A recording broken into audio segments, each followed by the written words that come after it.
네, 안녕하십니까. 러너인바입니다. 저는 매달 800km 가까이를, 그리고 물론 저번 달에는 800km를 못 뛰었지만, 770km를 뛰었지만, 매달 800km 가까이를 뛰고 있는 러너인바라고 합니다. 제가 오늘 소개시켜 드릴 이야기는요, 바로 호흡법과 관련된 내용입니다. 예전에 한번 다뤘던 주제인데요.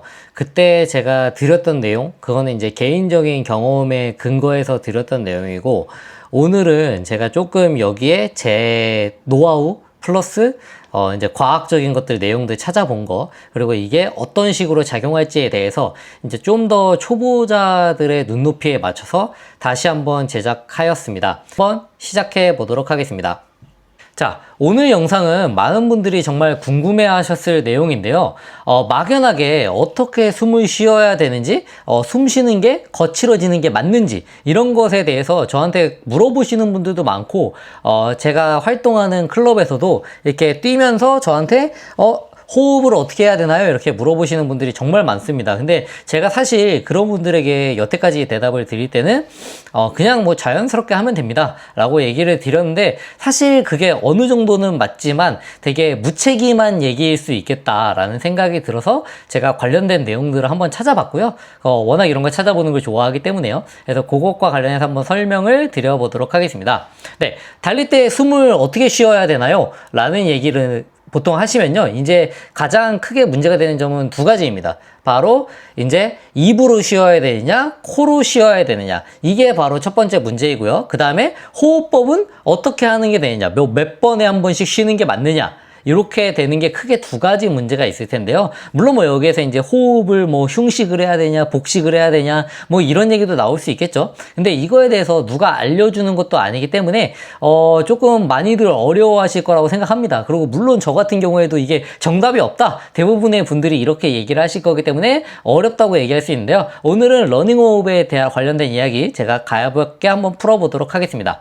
네, 달릴 때 가장 먼저 신호가 오는 게, 저는 물론 이제 다리가 털리는 경우, 그러니까 다리가 무거워지는 경우도 있지만 대부분은 바로 의외로 호흡이 저는 가장 먼저 부족해진다고 생각을 합니다. 그래서 보통 숨이 차서 못 뛰겠다 라는 얘기를 많이 하지, 다리가 무거워서 못 뛰겠다 라는 얘기를 하시는 경우는 극히 드물거든요. 왜냐하면 이제 다리 근력이 부족하다, 그리고 다리가 힘들다 라는 거는 보통 대부분 이제 어느 정도 훈련이 된 상태에서 호흡이 충분히 자유로운 상태에서 더 이상 내가 이 호흡만으로 갈 수 없을 때 느끼는 통증이기 때문에, 다리가 힘든 거는 사실 전력 질주가 아니고서는 많은 분들이 느끼기 어려우실 거라고 생각을 합니다. 근데 숨이 가빠지면은 몸 전체가 긴장을 시작하게 됩니다. 근데 그렇게 되면은 리듬이 깨지고 심박수가 올라가고 페이스도 들쑥날쑥해질 수밖에 없습니다. 그래서 먼저 저 같은 경우에도 이제 가장 최근에 한 그런 5000m TT 이런 거 할 때도 호흡이 가빠지지 않기 위해서 많은 노력을 하거든요. 물론 마지막에는 당연히 호흡이 가빠질 수밖에 없습니다. 그치만 그거를 최대한 미루기 위해서 노력을 합니다. 반대로 호흡이 안정이 되게 되면은 페이스도 훨씬 안정적으로 오래 유지할 수 있거든요. 그래서 제가 같이 뛰시는 분들에게, 그러니까 지속주 같은 거 할 때 항상 얘기 드리는 게, 호흡을 더 편안하게 크게 한 번씩 쉬어라, 이렇게 한 번씩 쉬라고 얘기를 하거든요. 근데 이거 자체가 사실 말이 쉽지 되게 어려울 수밖에 없습니다. 왜냐하면은 호흡이 여유가 있다는 거는 내가 그 페이스가 그만큼 여유를 가지고 있다는 거고요. 이 여유가 있다는 거는 그만큼 에너지 소모를 덜 하고 있다라는 걸 얘기하기 때문입니다. 그래서 호흡을 다룬다는 거는 몸 안에 에너지를 얼마나 효율적으로 더 끌고 갈 수 있느냐와도 직결되기 때문에 호흡법이라고 하는 거는 중요하다고 할 수 있습니다. 그렇지만 제가 아까도 한번 얘기 드렸지만 이거에 대한 것은 정답은 없기 때문에 각자의 그런 감각, 느낌 이런 것들에 어느 정도 기준점을 두셔야 된다. 요거는 미리 얘기 드려보도록 하겠습니다. 네, 그 다음에 제가 첫 번째로 이제 드릴 얘기는요, 가장 조금 말하기가 힘든 주제 중에 하나입니다. 바로 무엇이냐면요, 호흡을 코로 하는 게 좋을까, 입으로 하는 게 좋을까입니다. 이거에 대해서는 다른 의견이 있을 수도 있기 때문에 한번 제가 얘기를 드려볼 텐데요. 러닝할 때는 코로 숨을 쉬는 게 좋다던데요, 혹은 입으로 쉬면 지친다던데요, 이런 얘기를 하시는 분들이 있습니다. 당연한 얘기겠지만 그 말이 100% 맞습니다. 왜냐하면요, 사실 코호흡은 되게 좋은 역할을 많이 가지고 있습니다. 공기를 이제 좀 더 원활하게 들어가게 할 수도 있고요. 왜냐하면 코로 들어가게 되면 상대적으로 찬 공기가 안 들어가고 조금 더 잘 데워진 공기가 들어가게 됩니다. 그 다음에 코에는 코털이 있기 때문에 먼지도 걸러주고요. 그 다음에 습도도 상대적으로 입이나 이런 거에 비해서 코로 하게 되면은 수분을 뺏길 확률이 훨씬 낮다. 그렇기 때문에 입이 덜 마르겠죠. 그렇다는 얘기는 곧 기관지를 보호해 줄 수 있는 역할을 합니다. 그렇기 때문에 당연히 입 호흡이 좋으냐라고 하면은 코 호흡이 건강상 좋은 거는 너무나도 당연한 겁니다. 근데 현실은 조금만 페이스를 올려도 코 호흡만으로는 숨쉬기가 버겁다는 게 가장 큰 문제입니다. 보통 대부분의 분들이 질문하시는 게 코 호흡이 좋다는데 코 호흡해도 되나요? 코 호흡만으로 뛸 수 있나요? 코 호흡을 하는 게 맞나요? 라는 분들의 대부분의 질문은 코 호흡이 힘들기 때문에 질문을 하시는 걸 겁니다. 근데 이렇게 되면 문제가 뭐냐면요, 코 호흡을 강제로 지속적으로 실시하게 되면은 산소가 부족해지고 결국에는 흉부에 조이듯 답답함이 들게 됩니다. 반대로 입으로만 숨을 쉬게 되면요, 숨통은 트이지만 훨씬 더 호흡량이 늘어나니까요. 겨울에는 저 같은 경우에 달고 삽니다. 목이 아프고 수분도 더 빠르게 손실이 됩니다. 그래서 목이 타들어가는 느낌이 나고 목 감기를 제가 조금 오려고 하는 경우가 많습니다. 그럴 때마다 제가 일부러 겨울철에는 살짝 마스크를 쓰고 띄워주기도 합니다. 그래서 가장 현실적인 조합은요, 당연한 얘기겠지만 두 개를 섞어서 하는 것입니다. 그래서 입과 코를 함께 사용하는 복합 호흡을 보통 러닝에서는 가장 추천한다 라고 얘기를 드리고 싶습니다. 그래서 입으로는 크게 들이쉬고 코로 부드럽게 내쉬는 방식을 하시고요. 그 다음에 실제로는 뛰는 중간에 가장 이게 무난한 방식이라고 할 수 있습니다. 입으로 들이마시고 코로 내쉬는 방법입니다. 물론 정답은 없습니다. 이것도 제가 정답이라고 얘기 드리긴 어렵고요. 물론 제가 생각하기에는 정답에 가깝지만 정답이라고 얘기하기 어렵고요. 호흡은 내 몸에 맞는 방식을 찾아가면 됩니다. 코 호흡만으로도 충분히 감당 가능한 정도의 달리기만 하실 분들은 코 호흡이 맞을 수도 있겠죠. 훈련하면서 자신에게 가장 맞는 편안한 리듬을 체득하는 게 진짜 호흡에서 가장 중요한 것이다. 그러면 이제 또 이제 코호흡과 입호흡, 그 다음에 또 논란이 되는 것 중에 하나가 복식 호흡입니다. 복식 호흡을 하는 게 분명히 이것도 더 장점이 당연히 많습니다. 복식 호흡은 이제 횡격막을 이용한 호흡법인데요. 숨을 들이마실 때 가슴이 아니라 배가 부풀어 오르고 내쉴 때는 배가 들어가는 느낌입니다. 이게 말이 쉽지 사실 의식해서 이렇게 의식해서 하면 당연히 쉽겠죠. 물론 저도 뛸 때 당연히 어느 정도의 복식 호흡을 하고 있긴 할 겁니다. 근데 이렇게 호흡하면 훨씬 더 많은 산소를 천천히 깊게 들이마실 수 있습니다. 페이스도 훨씬 안정되고 당연히 옆구리 통증 있죠? 뛰다 보면 호흡이 거칠어지면 여기 아프잖아요? 여기 통증이 당연히 줄여질 수 있습니다. 근데 이게 쉽지 않습니다. 왜냐하면 우리가 일반적으로 흉식 호흡, 그러니까 빠른 페이스로 뛰게 되면 호흡이 얕아진다고 저는 표현을 하거든요. 이렇게 되거든요. 근데 이렇게 되면은 물론 복식 호흡이 어느 정도 가능할 수 있지만 쉽지 않다. 그래서 처음에는 누워서 한 번씩 연습을 해보고요. 들어 올린다는 느낌이 있습니다. 러닝 전에 짧게 들이마시고 짧게 들이내쉬면서 하는 것도 도움이 된다고 합니다. 그래서 중요한 거는 이거를 억지로 적용하려고 하기보다는 조금씩 해주면서 복식 호흡을 자연스럽게 가져가는 게 더 중요하다라고 얘기를 드리고 싶습니다. 그 다음에 이제 많은 분들이 궁금해하실 것들, 호흡 횟수에 대한 이야기입니다. 리듬 브리딩이라고 하는데요. 달릴 때 숨이 찬 분들은 이렇게 물어봅니다. 어떤 질문이냐면요. 혹시 호흡에 리듬을 갖고 하나요? 뭐 한 번 들이마시고 한 번 쉬나요? 혹은 두 번 들이마시고 두 번 쉬나요? 세 번 들이마시고 두 번 쉬나요? 이런 걸 물어보시는 분들이 있는데요. 제가 요것과 관련해서 한번 찾아봤습니다. 그랬더니 흔히 리듬 브리딩이라고 하는 게 있는데요. 요거 같은 경우에는 3대3, 2대2, 2대1 이런 식으로 있다고 합니다. 그래서 3대3은 들숨 3번, 날숨 3번. 2대2는 들숨 2번, 날숨 2번. 2대1은 들숨 2번, 날숨 1번. 그래서 맨 처음 3대3 같은 경우에는 회복주나 가벼운 조깅. 호흡이 느리겠죠? 그 다음에 2대2 같은 경우에는 지속주나 템포런. 저랑 같이 한번 따라해 보시면 되게 편합니다. 그 다음에 인터벌 같은 경우에는 2대1. 그래서 이렇게 하면요, 호흡과 리듬을 맞춰주게 되면은 처음에는 어려워도 이 갑작스러운 옆구리 통증을 예방하는 데 도움이 된다고 합니다. 그래서 옆구리가 아픈 경우에는 보통 이제 격하게 빠르게 뛰게 되면은 호흡이 막히면서 이게 횡격막에 약간 트러블이 생기는 거기 때문에 이렇게 하면은 좋다고 합니다. 그래서 제가 요것과 관련해서 한번 더 찾아보니까요, 이제 보통 코호흡으로 하는 게 어느 거랑 맥락을 같이 하냐면요, 조깅과 맥락을 같이 합니다. 천천히 달리기.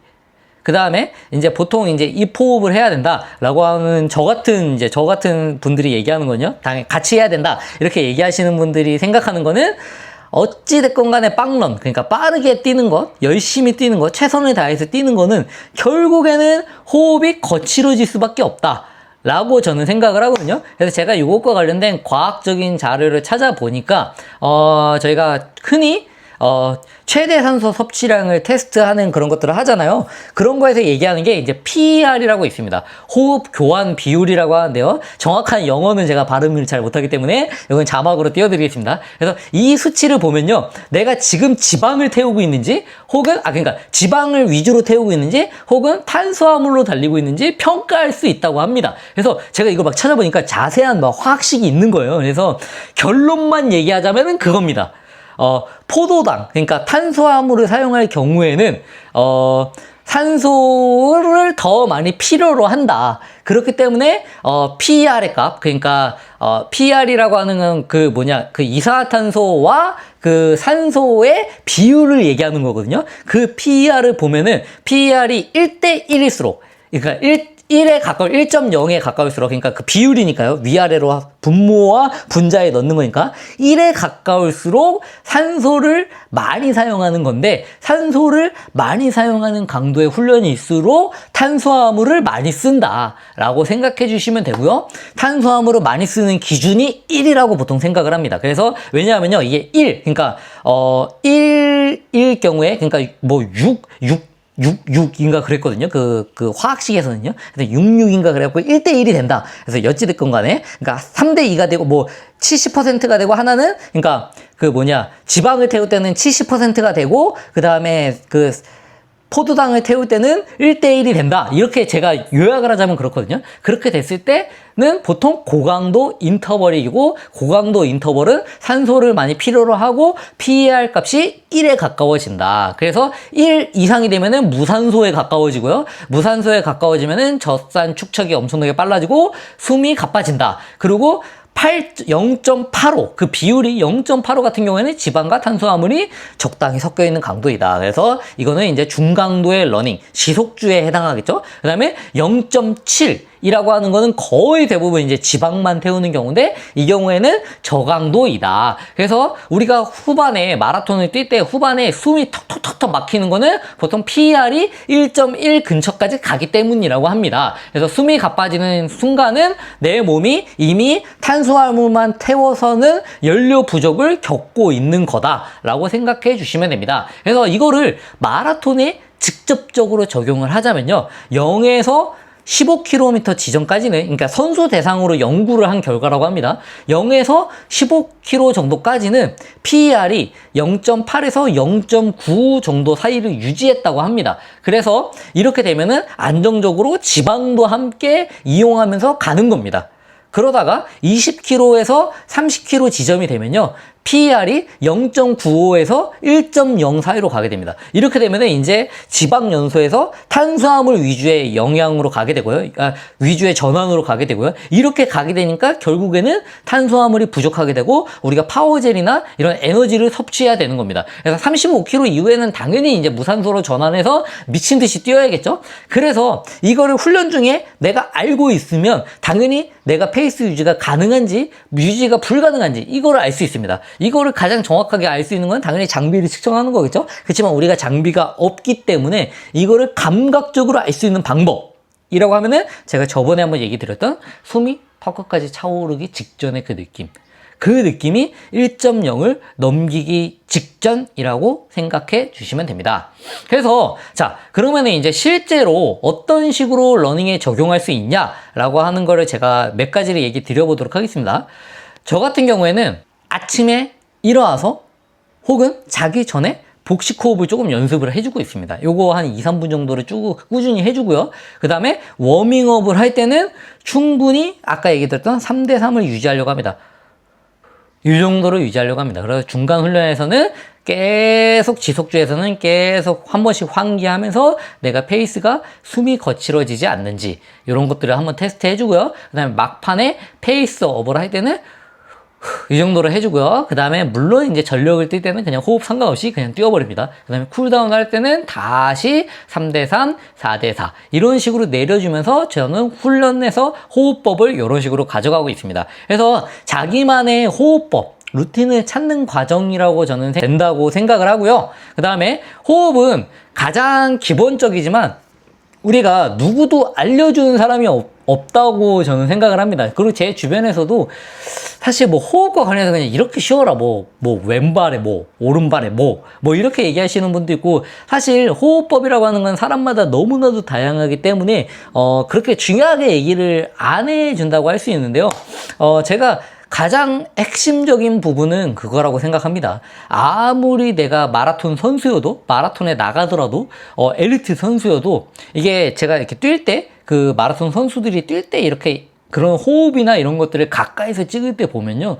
막 그렇게 엄청나게 숨에 차서 절대 뛰지 않습니다. 왜냐면 아까 얘기 들었다시피 숨에 차서 뛴다는 거는 1.0에 가까운 PER을 갖고 가는 건데 1.0에 가까운 PER로는 버틸 수가 없다. 그렇기 때문에 약간 처음에는 10km에서 15km 지점까지는 그것보다 약간 낮은 강도 점점 올려가고 마지막에는 당연히 호흡이 끌어올릴 수도 있지만 그 전까지는 당연히 천천히 가야 된다고 생각을 하거든요.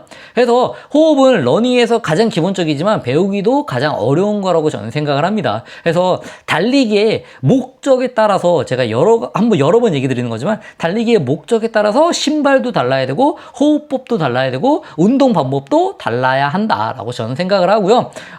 코 호흡을 강조하시는 분도 있고요. 호흡법을 인터벌인데 그냥 막 쉬면 된다라고 얘기하시는 분도 있고요. 다양한 분들이 있을 수밖에 저는 없다고 생각을 합니다. 왜냐하면은 목적이 각각 다 다르기 때문에. 그래서 숨을 잘 쉬는 것만으로도 저는 충분히 기록이 달라질 수 있다고 생각을 합니다. 몸의 반응도 달라지고요.